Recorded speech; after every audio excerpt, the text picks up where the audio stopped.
Welcome back, everybody, to Hoops HD. This is our weekly Under the Radar podcast. I'm your Woohoo! host, Chad Sherwood, up here. Down below me, Rocco Miller. Off to the side, we got David Griggs and John Stalika. And this is our Under the Radar podcast. And David, while I dread asking you anything in most of these shows, can Yeah. you tell everybody who's not familiar with it what it means to be under the radar? Well, we had, I think, 3 games that featured top 10 teams and one that featured top 4 teams. Tonight we're not talking about any of that, and thank God, because if you watched any of those 3 games, I don't want to talk about them. They were all awful. But essentially, Under the Radar is the 22 regular single bid leagues. Now, that doesn't mean that they can't get multiple bids. It just means that normally they do not. So the 10 it does not include are the Power 5. That's the ACC, SEC, Big 10, Big 12, and Pac-12, along with 5 other regular multi-bid leagues, the Big East, the American, the Mountain West, the West Coast Conference, and I always forget the Atlantic 10.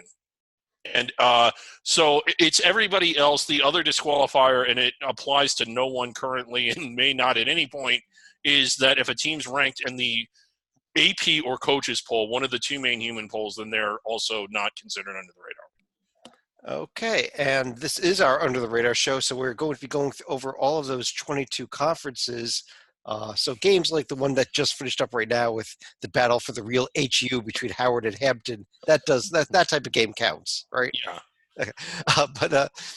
But getting right into stuff for tonight, what we like to do is do a feature conference every week, and I like to surprise you guys by not telling you what conference it is in advance. We never know. And we had something happen last night involving the city of Chicago that hadn't happened in several years. And I'm not talking about DePaul. Well, yeah, I mean, that they're on the radar, Chad. We can't – you're going to have to pick a different conference. We can't talk about the Big East. We can talk, though, about Chicago State. I'm not sure we can talk about Chicago State either because they've been off the radar, it seems, to their existence. Yeah, not just under. We're welcoming them back to under the radar instead of off the radar, I think. Last night, Chicago State went to SIU Edwardsville, the first time in almost 3 years, picked up a D1 road win. You see the game right down there, 89-81. But I figured that's a good enough reason to make the WAC our feature conference. And Rocco, let me start with you here. Whether it be Chicago State or maybe New Mexico State, what have your thoughts been so far on the WAC? I think the WAC's been mostly disappointing. I mean, this is a really great week to talk about the WAC because I think it's the first week we can really speak pretty positively about the league. Chicago State, as Chad, I think all of Twitter found out because of you, how incredible that feat was for them to finally get a road win. And then nothing else happened with Chicago basketball last night. Absolutely not. Not at all. Not at all. And then New Mexico State, like you mentioned, they had a rematch with UTEP. They got them in Las Cruces. What a great game that was. Came down to the last possession. A 3-pointer just went off the glass pretty far off by UTEP, and New Mexico State held on to get a big-time 3-point win. They also played a lot better down in their tournament. So I think the Aggies are starting to get their health back, and I think they're going to be a tough out. They probably missed out on their chance to get in that large bid this year, but I think they should dominate this league. Outside of that, you've got another game that took place that I took notes on. The Texas Rio Grande Valley Vaqueros double overtime win over Sam Houston State. Quite a game. Leslie Varner of UTRGV had 33 points, 13 boards. The game was back and forth for a long time. So anyway, great week for the WAC. Good week to talk about. And Dave, yeah. one more big game in the WAC last night, the Battle of Riverside, one of our favorite rivalries. Sir. That we believe is way more heated than it really is. Yeah, well, it is heated. I mean, Riverside can't take it, but California Baptist, don't call them Cal Baptist anymore. We've updated the screen here. This is California. Yeah, and I'd like to thank whoever that guy was that corrected their SID. Yeah, their SID. Very, explaining that for marketing purposes, they would like to be called California Baptist. That's a few too many syllables. I think I might just revert to calling them, CBU like I do SFA. But real nice win for them. And a lot going on here, Chad. I'm glad that you picked this league because it is, not that I don't love all the leagues, but some you kind of get more attached to than others. I really like the WAC. It has probably a richer history than the vast majority of under-the-radar leagues. It wasn't always under the radar. In fact, it was very, very much a power league at one point. Utah was a part of this league. BYU's been in it. Has had teams in the Final Four, teams in the rankings, the national runner-up one year. Realignment sort of gutted it, and it was left in its current format. But it has sort of bounced back to be a healthy, under-the-radar league, albeit not this year. I think we were expecting bigger things out of it. New Mexico State has dealt with and is still dealing with injuries. They're supposed to get back to full strength after Christmas, and once they do, I think they're going to be extremely dangerous. But as Rocco pointed out, they're going to win a lot of games, but one of them better be that last WAC tournament game, because I think they've just lost too many already. Grand Canyon, a recent transitional team that's been really successful, although not this year. Utah Valley, we thought we'd see more out of them, only 2 Div 1 wins. Chicago State did something crazy. They have an entirely new roster. I think only 1 player is back. They finally get a D1 win. This is a program that has struggled and an institution that has struggled. So it's nice to see some positive light their way. But big fan of this league. Good selection. And I guess I've talked enough. What the hell do you all think about this league? I think another team. Yeah, go ahead.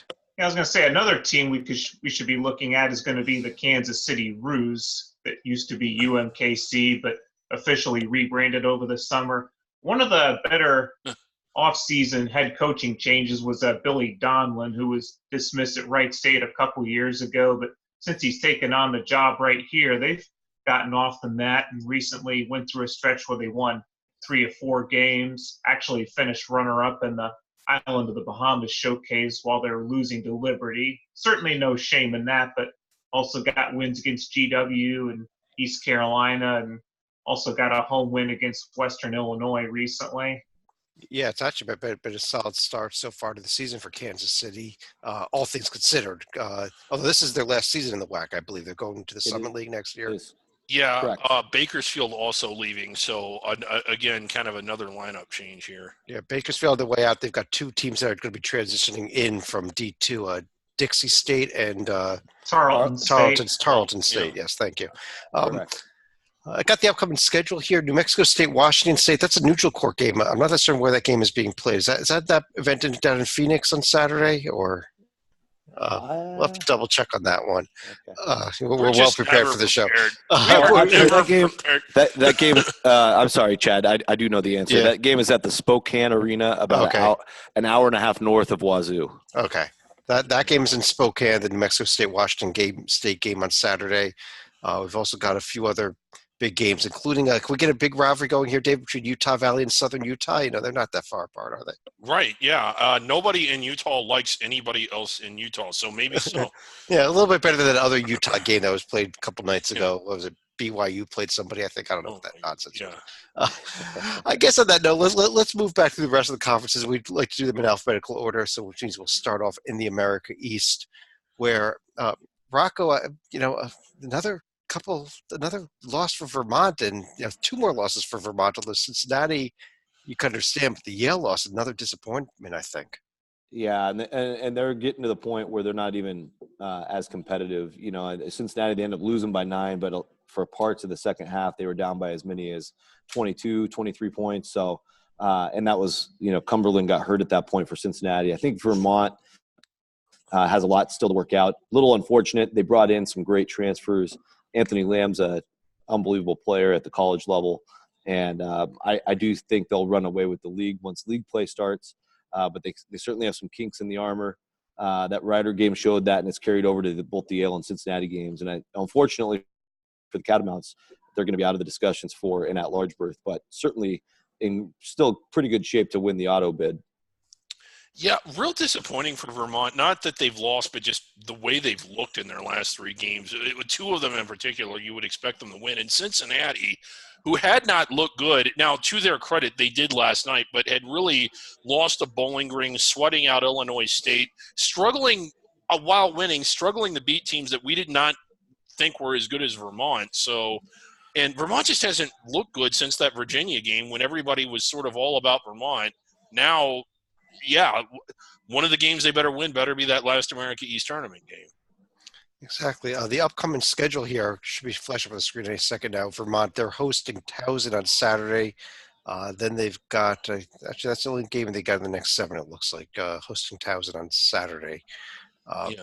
Yeah, that Stony Brook at Hofstra game is usually a really good game. Yeah, that's a big that's a real rivalry as opposed to our Battle for Southern Long Utah, Island. as opposed to or the battle for the real HU or whatever else we're calling this now. I would like to bring your attention, because I know that he watches, to this Maine Central Connecticut game. It will not be a very good game, which is why our friend Lee Del Vecchio will love every second of it. Are we sending him? Sure, why not? We'll get him a credential. Okay, all right.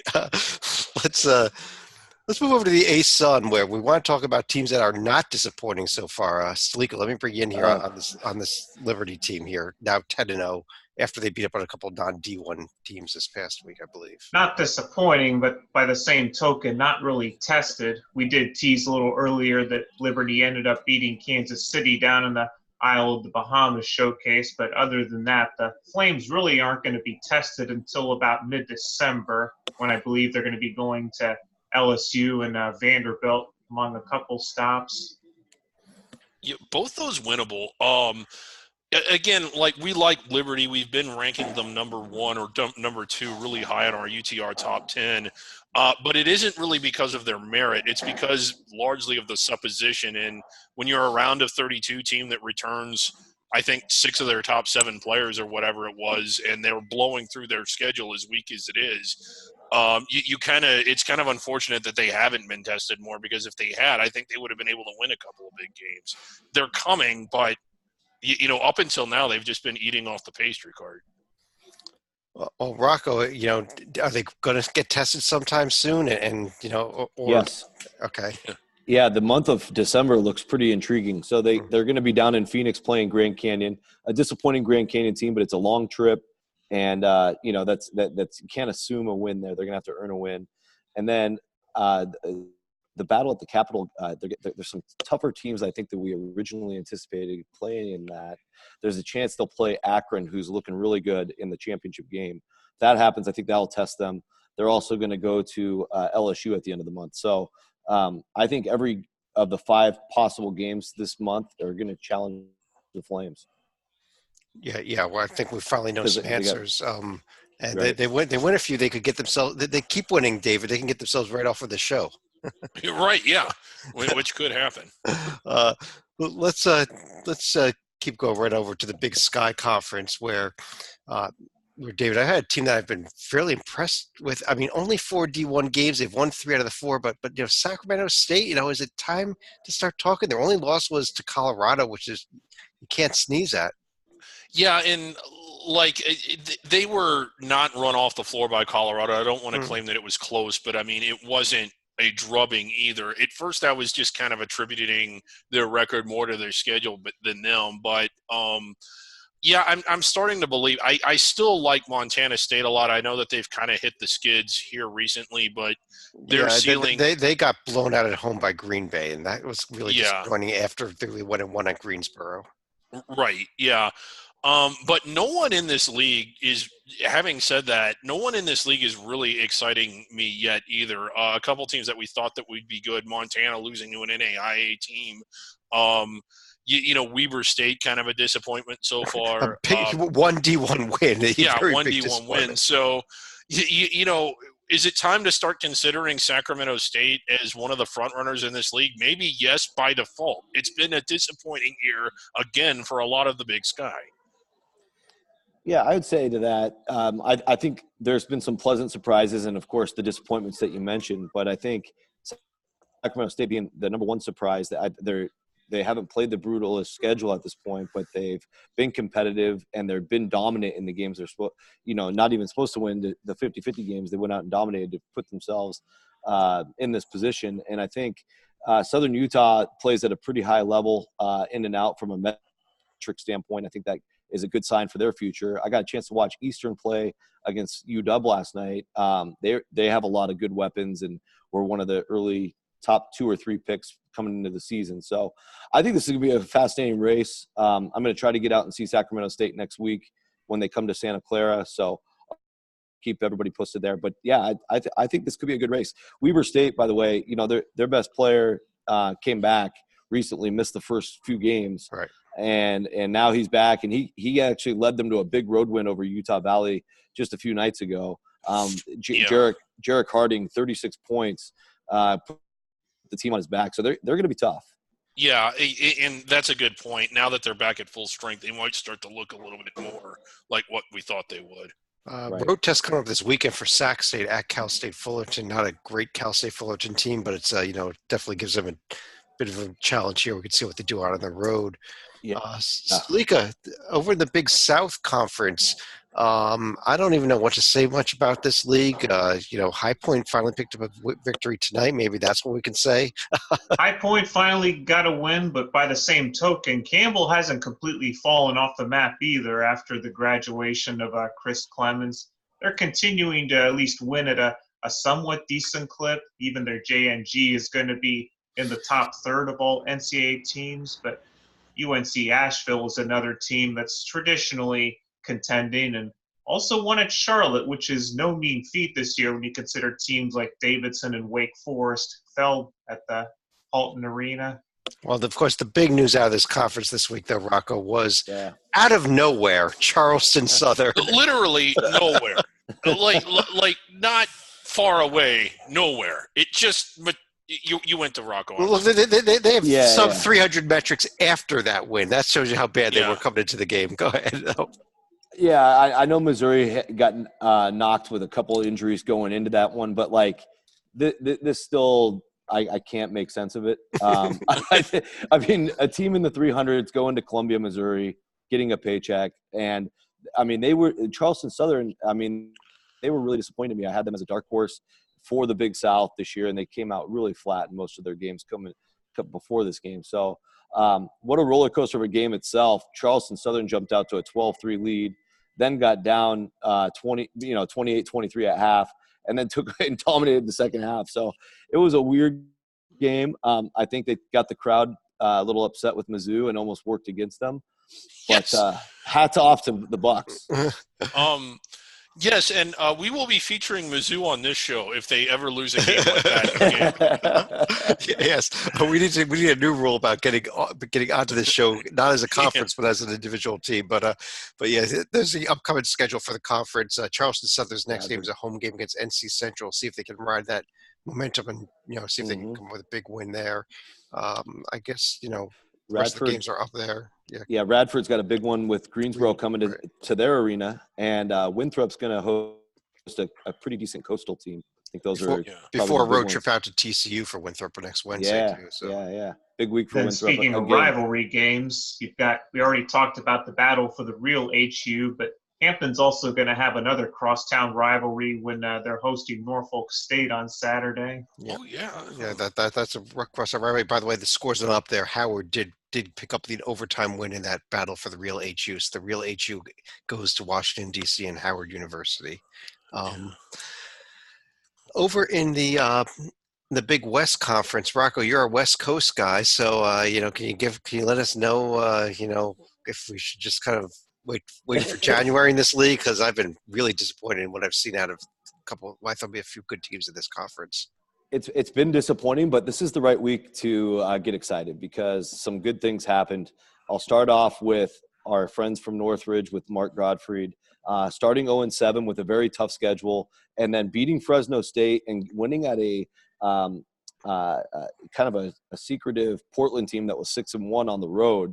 All of a sudden now 2-7 with a couple of eye-opening wins from a West Coast standpoint. So good for CSUN. They're starting to get everything together there. Long Beach State beat Providence in the start of the Wooden tournament. They didn't do so well after that, but hey, they beat Providence. That's pretty cool for the program. And Hawaii deserves a shout out. They've been playing, I think, above expectations throughout the year, and they got a 10-point win over a really good San Francisco team. So I think those three results, or those three teams, what they did last week, deserve some credit. Yeah, and good pointing out that Hawaii win at San Francisco. I was not expecting that to happen, but the Bow's looking pretty good.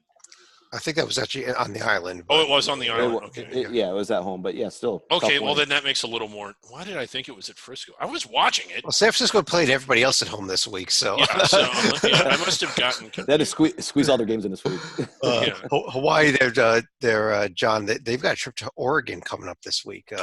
Probably a little bit out of their league. Yeah, it's going to be one of the few bye games that you typically see from Hawaii because you get teams that at least want to get that extra game out in the Hawaiian Islands, not to mention a little bit of a road trip mixed in. Yeah, this is at Oregon, so this wouldn't be an exempt game, but yeah.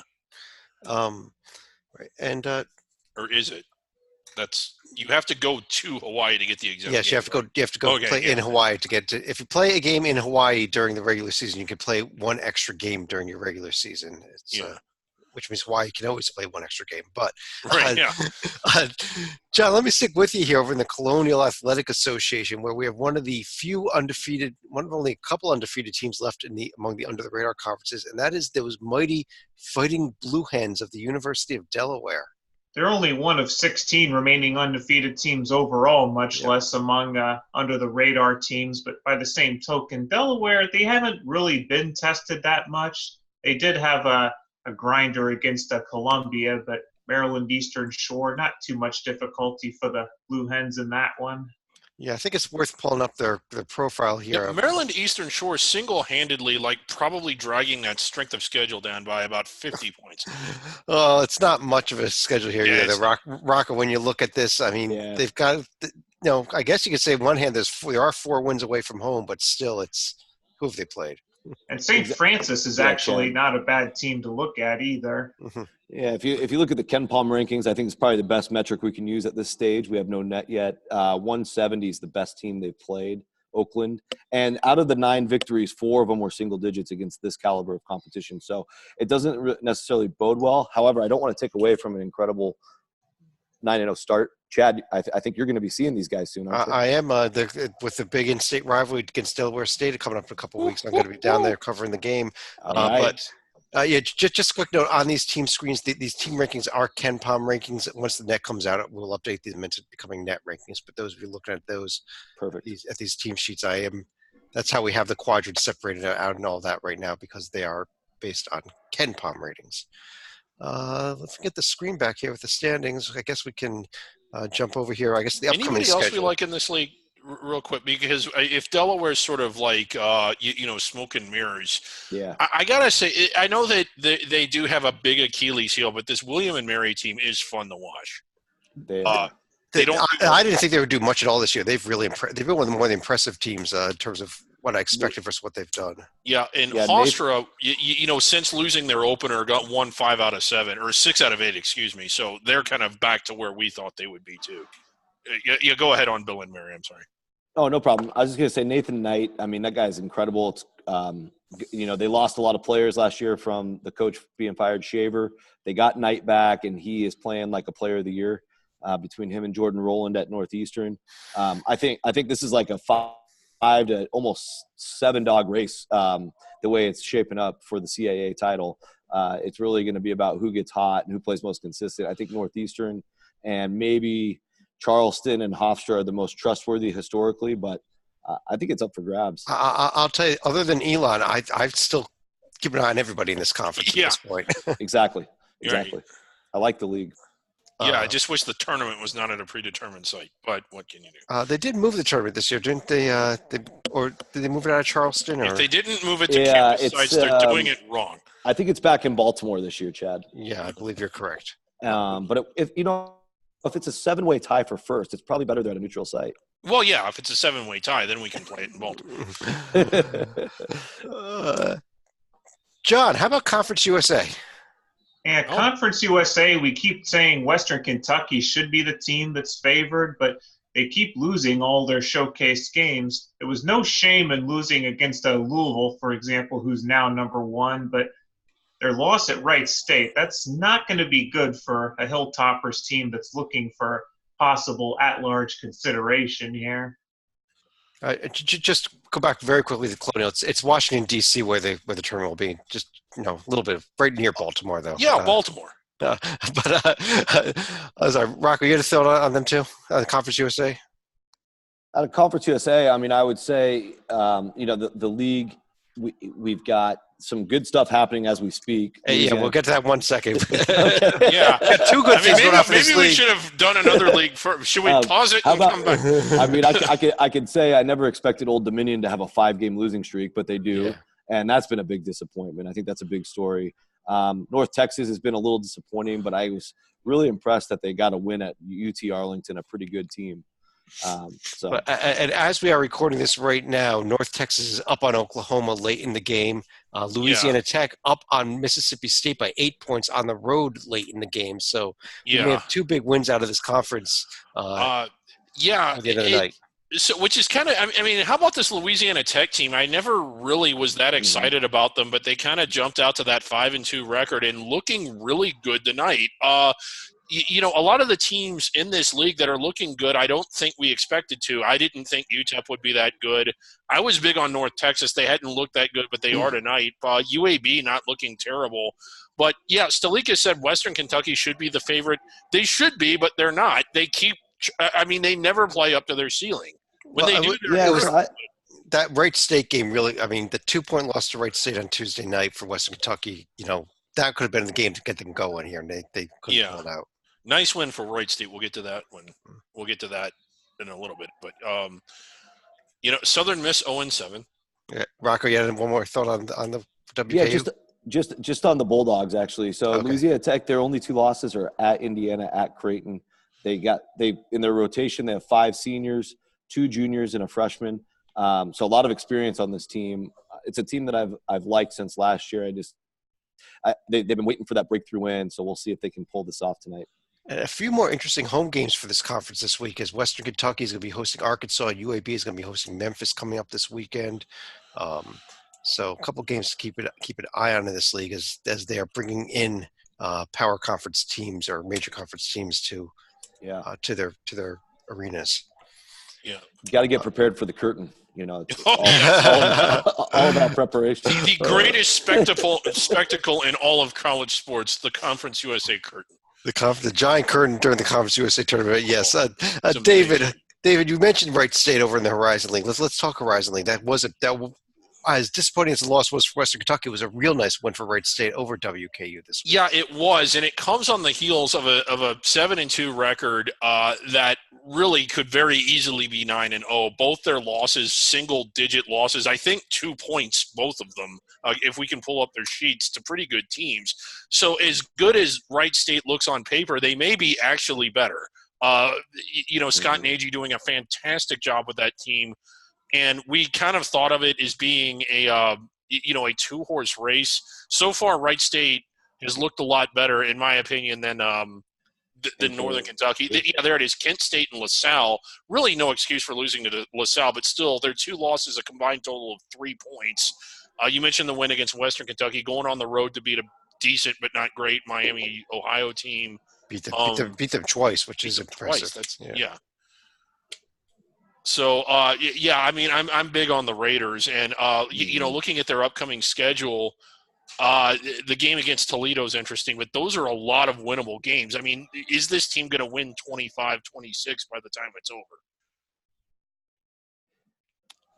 I think that's interesting. I guess the other problem is here that Rocco, they're not going to have a very good strength of schedule at the end of the day, so they could finish with 2 or 3 losses and be squarely on the bubble, if not out, if they can't get an auto bid. Yeah, I think you're right, unfortunately. I don't know if I like what LaSalle is doing, but I don't think that's going to end up – I can't see LaSalle being a top 100 team, for example.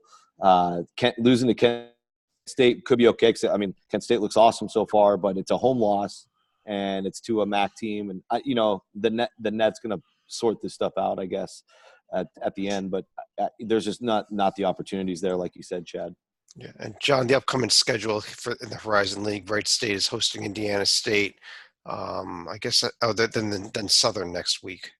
Yep, and then another team outside of Wright State and Northern Kentucky to keep an eye on. There's going to be Green Bay. They had a nice performance at Montana State where they scored 98-1, and also were competitive against Xavier for the first 25 minutes of that game. So, relatively speaking, they get a breather at Eastern Illinois on Saturday, but they will have a test on Tuesday at Central Florida. I was going to say they have another breather Tuesday at Central Florida, but we'll see.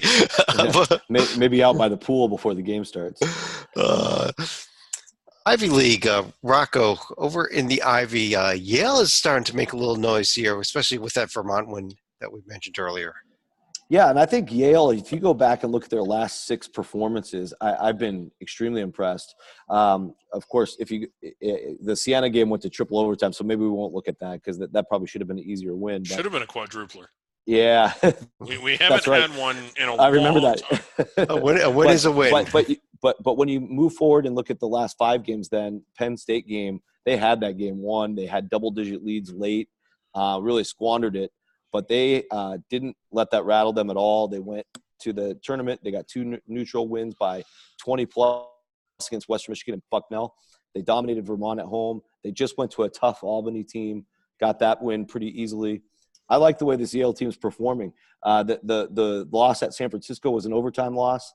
The loss at Gallagher, Iba in Stillwater was a 7-point competitive loss. So they've been – in the 3 losses, they've been in those games, and their road losses to Penn State, Oklahoma State, and San Francisco, those are nothing to be ashamed of. I like the way this Yale resume is coming together.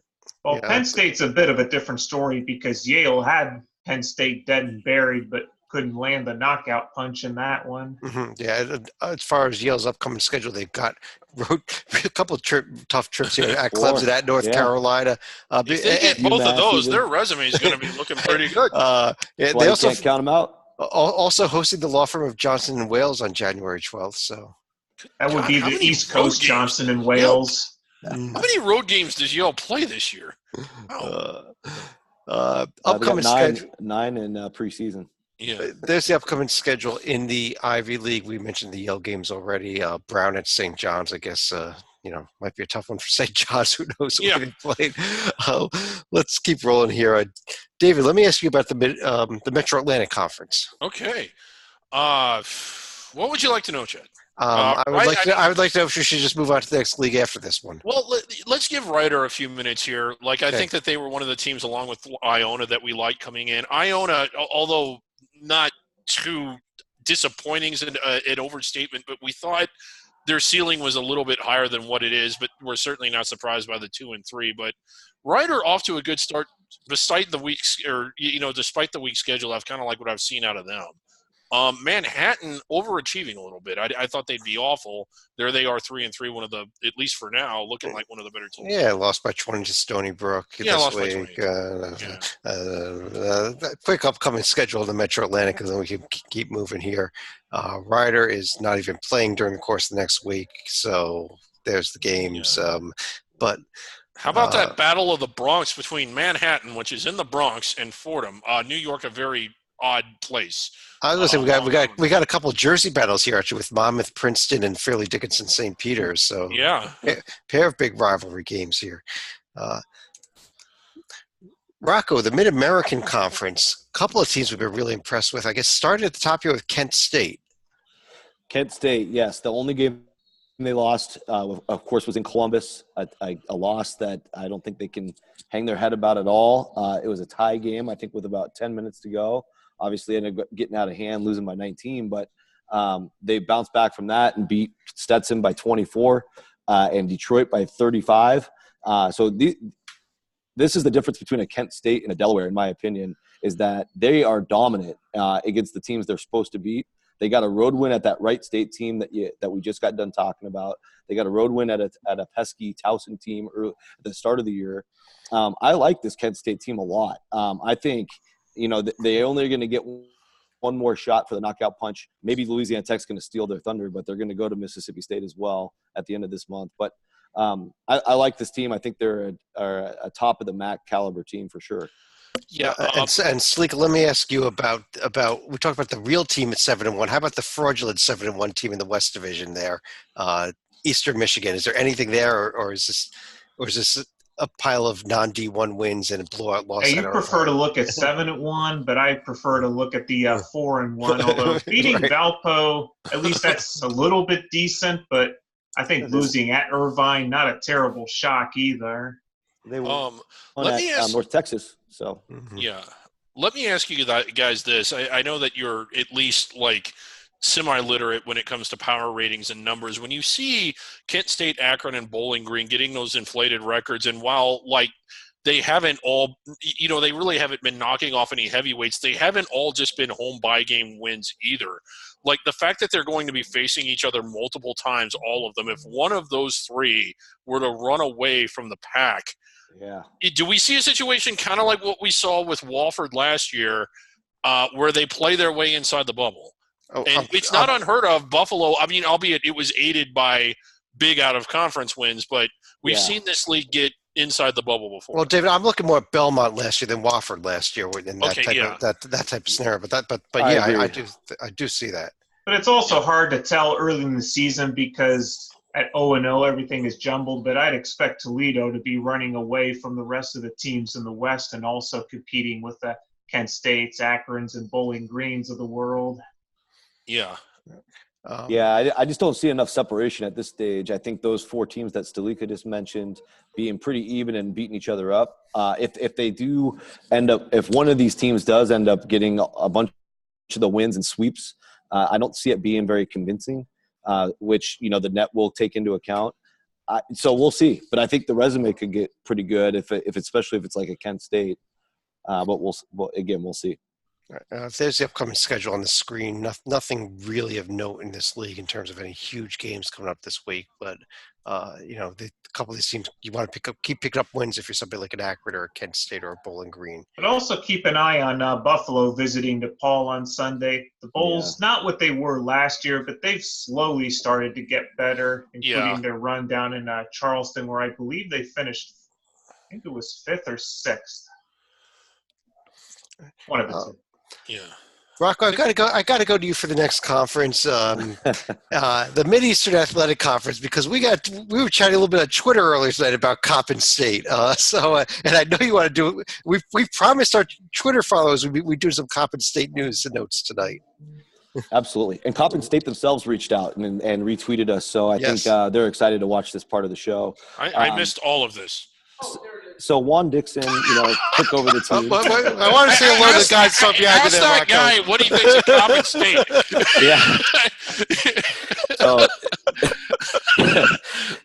So I mean, the state.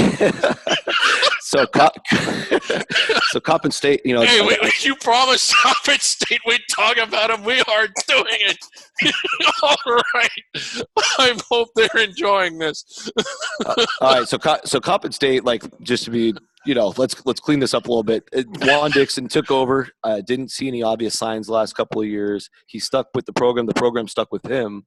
And now, as Chad pointed out, caught my mistake. Right up there. Yeah, they only have the one blowout loss to Virginia Tech. These guys have gone everywhere. They've gone to Chicago, Blacksburg, DeKalb, Illinois. They've gone to NKU. They've gone to Stockton, California. They've been to Montana. They've been to James Madison, and then they've been to East Carolina, and they've won 3 of those road games. Not to mention beating Cornell at home in overtime. So it's obviously things are coming together very nicely. They've got some talent in place, clearly. And now watch out, Davidson. They're coming for you on Tuesday. A trip to Davidson, a crosstown rivalry there, UMBC, at Miami, at Mount St. Mary's, another local rivalry. They got, other than that Miami game, they got games that they might be in here too. Yes. The rest of the way until we get to MEAC play. And so, I mean, I think this makes them the MEAC favorite, just what I've seen, and maybe to run away with this conference even.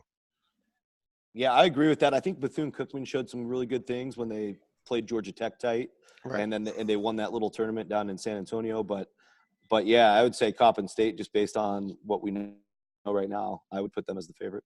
Yeah, Bethune-Cookman with a tough loss in their local rivalry against Stetson on Tuesday night. They lost by 5 in that game. Upcoming schedule in the MEAC, there's not much we can normally talk about this time of year, other than that Coppin State-Davidson game. Yeah. But, John, let me go to you. Wait a minute. We have to stop here. We mentioned Christendom a couple of weeks ago, I think, taking on VMI, but now I guess the whole school is going to be taking on, who is it, NC Central. All right. Anyway, Northern Iowa, Chet. Yes, Northern Iowa. Just for that, I'm going to David. I'll go for you with Northern Iowa. So Northern Iowa, Yeah. only one loss of the season, looking really good. I think. Really good. Looking really good and looking good in the game that they lost. And you really hate for them that they lost it against a pretty good West Virginia team because, as good as they've looked, they need the win like that on their resume to help keep them on the right side of the bubble. Not getting it, but getting all of the other wins. How about Drake? Now, I realize that we're talking about not the toughest schedule, but this was a team that I don't think we were too excited about. At least I wasn't, and off to a really good start. Yeah, they are there. Drake, they lost to Cincinnati, they lost to Miami of Ohio, but they won the rest of their games. Murray State not looking as good as we thought it was going to be when they played that game. But again, Northern Iowa, though, the win over South Carolina, a road win at Northern Illinois, and just one close loss at West Virginia. Very impressed with this UNI team. Yeah, that game down in that tournament, had they won that and gotten a shot at Wichita State, that would have – I mean, sometimes when you're in those exempt events as an under-the-radar team, those games are so pivotal. Because imagine had they won that and gotten a crack at Wichita State. I mean, then what's their resume looking like? Well, the big thing with Northern Iowa, though, is what's coming up here on next Tuesday night, I believe it is, with the trip out to Colorado and Rocco. I think it's a game they can win. I think so, too. I think they'll be competitive. Colorado, really nice team, really experienced team, of course, but they're not the kind of team that can blow out Northern Iowa, I wouldn't expect, unless the altitude just totally gets to the Panthers. But I like this Northern Iowa team. Just like you guys said, I echo your sentiments. And, John, the upcoming schedule in the Missouri Valley, we already mentioned what Northern Iowa's got. Is there any other games that you're really circling here? Locally, I'd be looking at Evansville hosting Mother Miami, but shouldn't be too much of a game right there. All right. Well, John, let me stick with you then as we jump over to I think we're up to the Northeast Conference, if I'm correct, where – it's one of those leagues that we love come January, and we just kind of suffer through this time of year. I'll admit, when I was doing my bracket on Monday, I was considering putting a note saying I would have put Mary Mac in if not for their transition up to D1. But I still think St. Francis, PA, has been playing the most consistently as far as November goes. And they had a pretty big win at St. Joe's the other day. And a nice win over Lehigh also this week. So it was actually a real nice week for SFPA. But the upcoming schedule here real quick in the conference, again, this is that time of year where we just kind of get through it here. But they're at UMBC. What's Merrimack got this week? They're hosting Army. Right. So, Chad, this conference is out to 11 teams, I think. Mm-hmm. What would you feel about doing something radical and just going to a 30-game conference format? I think that would be fantastic. That I could go for, actually. It's the whole season. Yeah, the whole they play maybe one out-of-conference game if they're in an exempt event. Rocco, over in the OVC, when you look at the standings here, Belmont is now in the lead. They swept, I believe, the Battle of the Boulevard games with their second win over Lipscomb this week, if I'm correct. Yeah, they had a little scare. I think they were down at half, but they pulled through at the end there, get the 5-point win. I think the Bruins are still pretty solid. Again, they're work in progress with Casey Alexander, taking over from Lipscomb, coming across town to coach Belmont. So I think they can get pretty tough by the end of the year. This Tennessee State team continues to be a pretty good story. I'd like to talk about them a little bit. I saw them in the very, very first games of the season. They got a guy on the team, Little John is his last name. I don't think he's the rapper. I think he's that's his actual last name. He got the game-winning shot in the win over Lipscomb they had very early in the season, and I think this team might have something this year, though. You may agree with me, though, Rocco. I do, yeah. Michael Littlejohn, he's their best player at this point. They've got a pretty good starting five. It's an interesting one. 3 seniors, 2 freshmen, and then a good mix of juniors and seniors off the bench. So they've got a mix of guys that have either been there or transferred in. They hired Penny Collins last year. He's now a second-year guy, really well-respected guy in the industry from what I understand. And they won the Las Vegas Invitational sub-bracket. But what really impressed me there was North Florida, I think, is probably your second best ASUN team. And they got an 8-point win out there in Vegas against them. So really liking how the things are shaping up for the Tigers. Two really intriguing games coming up for them as well, if I can talk about them. Yeah. They're gonna host the red hot Chicago State Cougars. Oh, that's a dangerous game. That's on a Friday field night. trip game right there. There we go. And then Little Rock is a team we haven't got to the Sun Belt yet, but a really intriguing sleeper team in Little Rock. They're going to go head to head in Little Rock on Tuesday. I'm really excited kind of to see how that game goes. All right. Upcoming schedule here in the overseas. David disappeared on us, so Stalika. All right. I'm here. We mentioned the Chicago State Tennessee State game. As far as Belmont goes, they've got a very dangerous game. What do you think about Wednesday night against Carson and Newman? Why do they play games like that? I don't know why they do that. But how about this Austin P at West Virginia game? Austin P was a team we liked heading into the season. Kind of been disappointing so far. I think, I don't know, we might see a decent effort for part of the first half, but it's going to look like what most bye games end up looking like. They're like kind of a one-man team with Terry Taylor, but the supporting cast isn't coming through. Right. John, over in the Patriot League, another conference that's great when we get to conference play, but it's kind of been blah this year so far. Well, we've been talking for Colgate much of the year as a team that was expected to repeat, but Lafayette is also coming out the weeds. They also get a win at the health spa known as St. Joe's, and they're actually off to a 5-2 start. I had not known it was known as that. Upcoming games. There's the upcoming schedule in the league, and let's just talk a little. Let's talk something actually pretty good. Let's talk some SoCon hoops.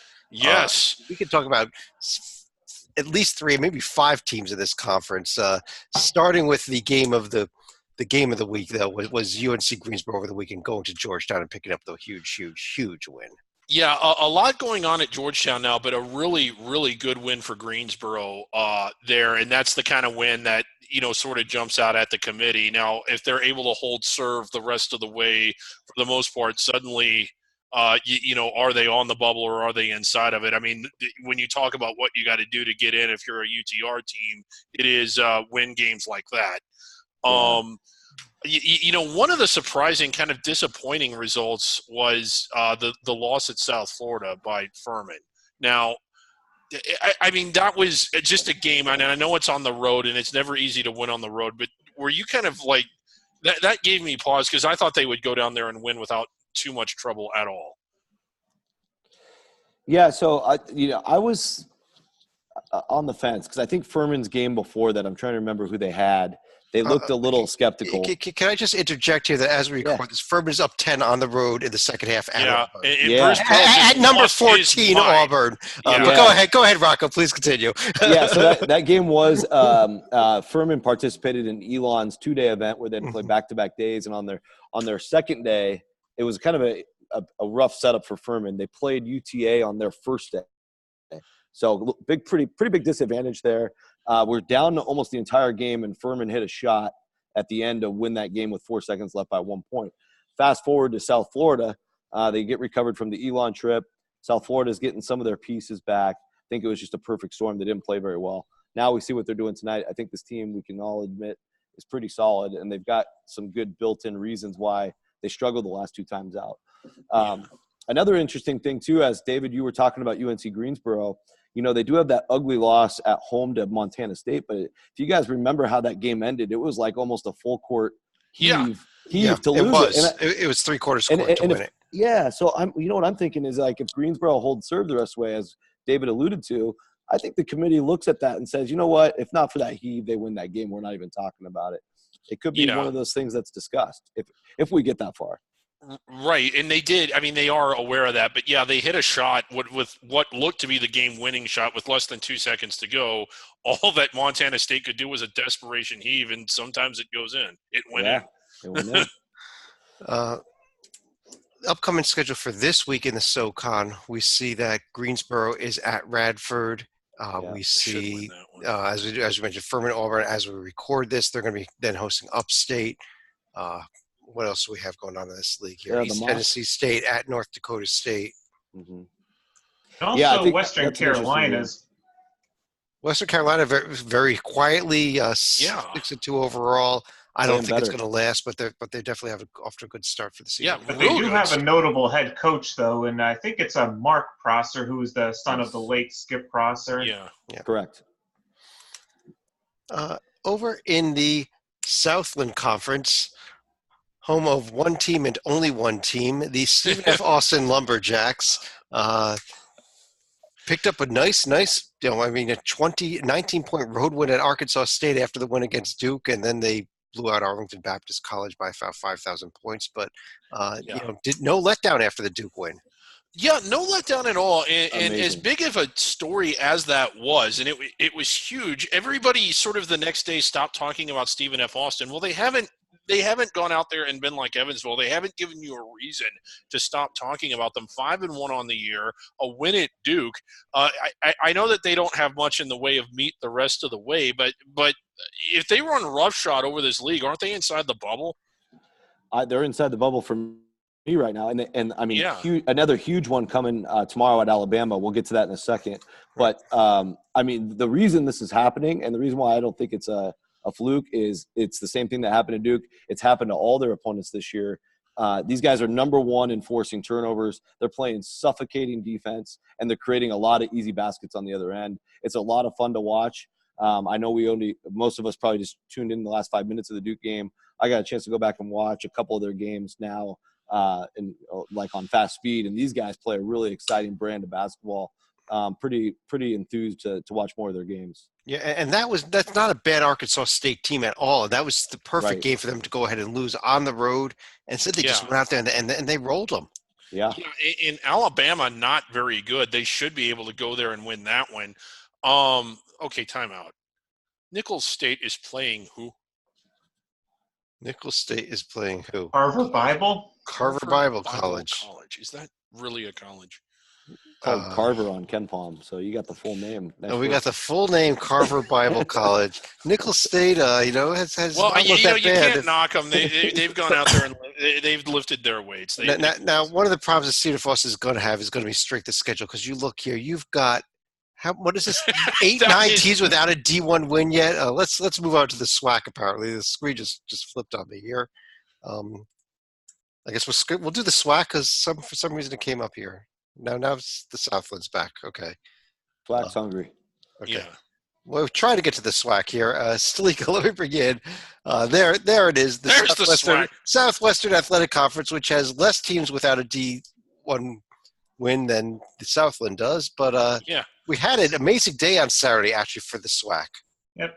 Usually it's never a good sign when we're talking about 10 being the benchmark of D1 non-conference wins for them. But Saturday, they actually went a perfect 3-0 thanks to Alabama State actually beating Chicago State down in the undercard portion of the Emerald Coast Classic. And then Texas Southern had a rare home game against Lamar. A rare home game. It had been, I believe, 15 years since Texas Southern played a home game in the month of November or December against a D1 opponent. That is remarkable. It was unbelievable that they that's beyond a rare home game. I mean, usually we talk about teams like Long Beach State who schedule death marches, but it's nothing compared to what Texas Southern does to get ready for conference play.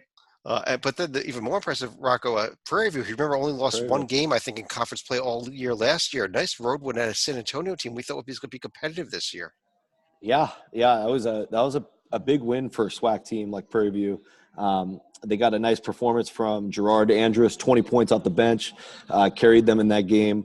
And they're going to go down to Arizona State next week. So curious to see how competitive they are down there. But big win. That's probably a little too much we're asking for here. You see a lot of checks that could be cashed here again this week.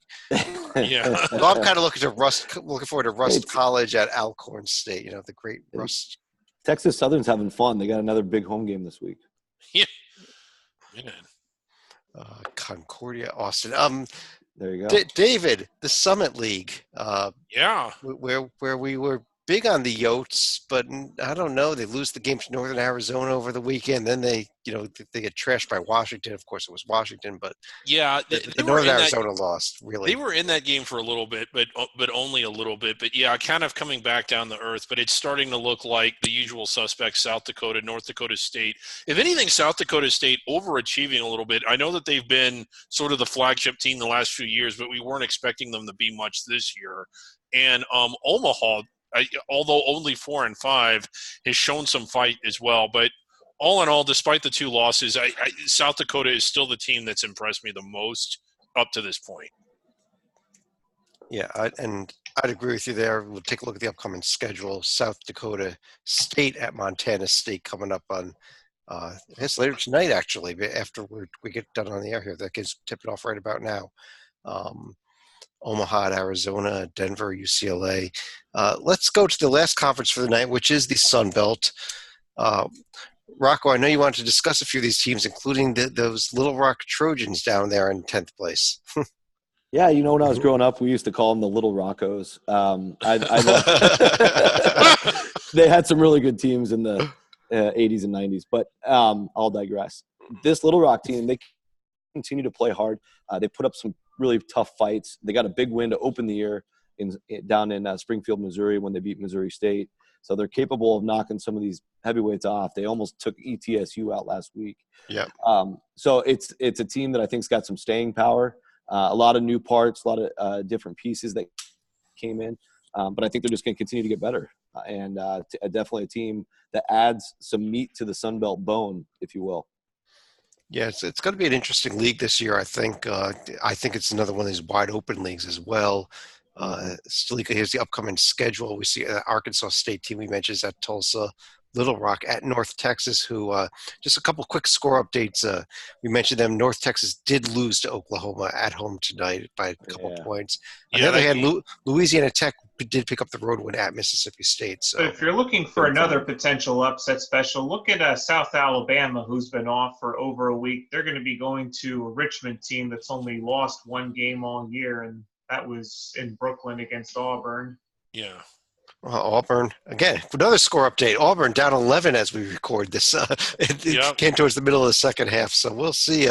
Furman going to be making some moves. But speaking about teams, let's go right over to our top 10 list, I think, is where we should go from now. And this is our under-the-radar top 10 list for December 5th. We've got a bunch of honorable mentions, teams that received votes, didn't make the poll, including Bowling Green, Yale, UTEP, Vermont, Sacramento State out of the Big Charleston Southern. Who voted? Okay. Charleston Southern, thanks to Stalika with that huge win over Missouri, and Eastern Michigan as well with that totally fraudulent 7-1 record. New Mexico State's our number 10 team, still getting some love despite the record. We talked about the WAC at the top of the show. Ninth place, we got the Furman team. They might deserve to be about second place if they pull off this win, though. At number 8, we've got Wright State out of the Horizon League. Ooh, yeah, good. Really good, getting some love in our poll. Number 7, the undefeated Delaware Fighting Blue Hens. Number 1 seed in David's merit rankings. UNC Greensboro coming in at number 6 out of the SoCon. At number 5, we've got Kent State, our top team in the Mid-American Conference. Number 4. I figured they would at least be above Wright State for now, all things being equal. Northern Iowa at number 4, which leads us to our top 3 teams.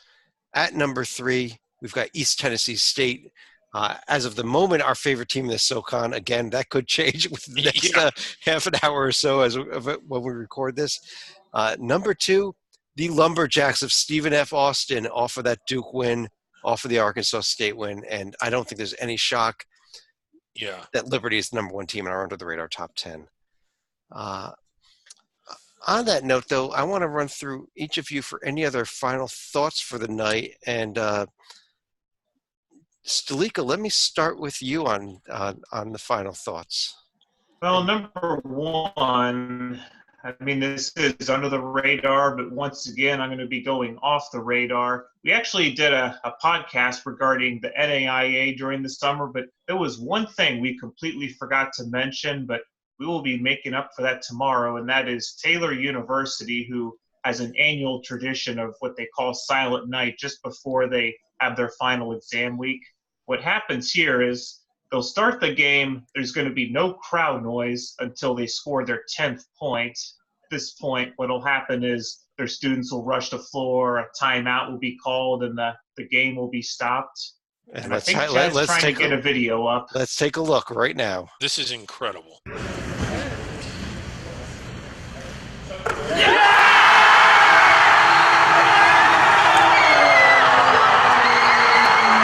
JK.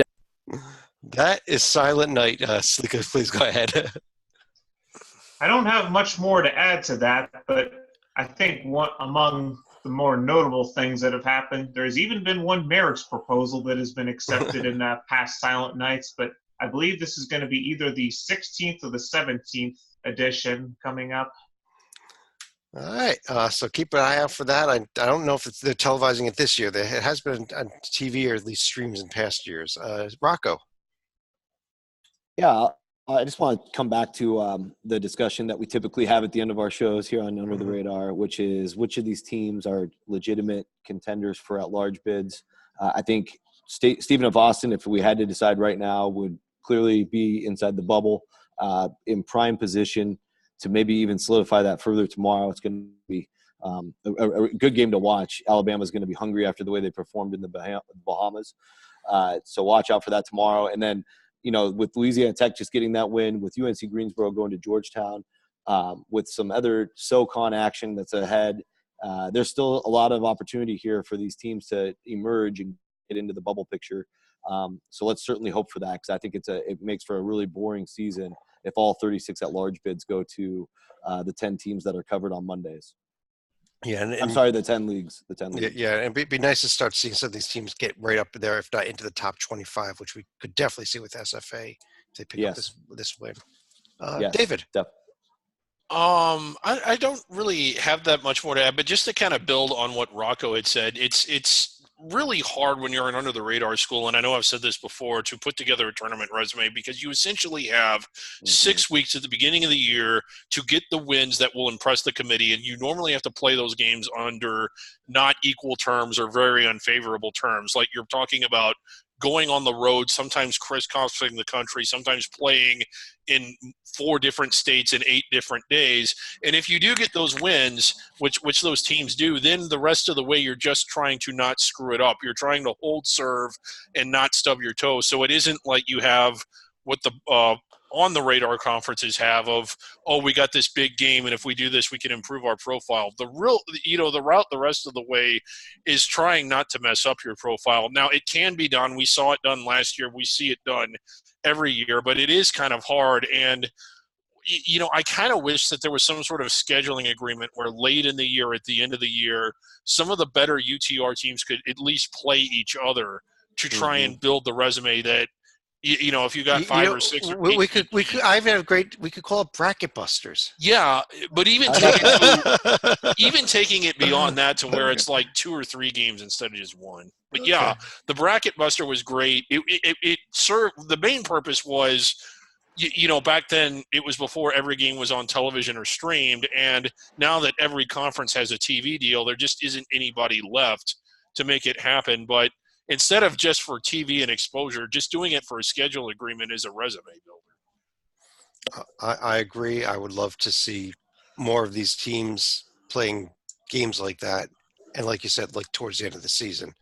Yeah. But I guess on that note, I do want to thank everybody for joining us. On behalf of David Griggs, John Slika, Rocco Miller from both Bracketeer.org, as well as those guys walking around behind Rocco. Yeah. I do want to thank everyone for joining us. I try to bring you guys into the action.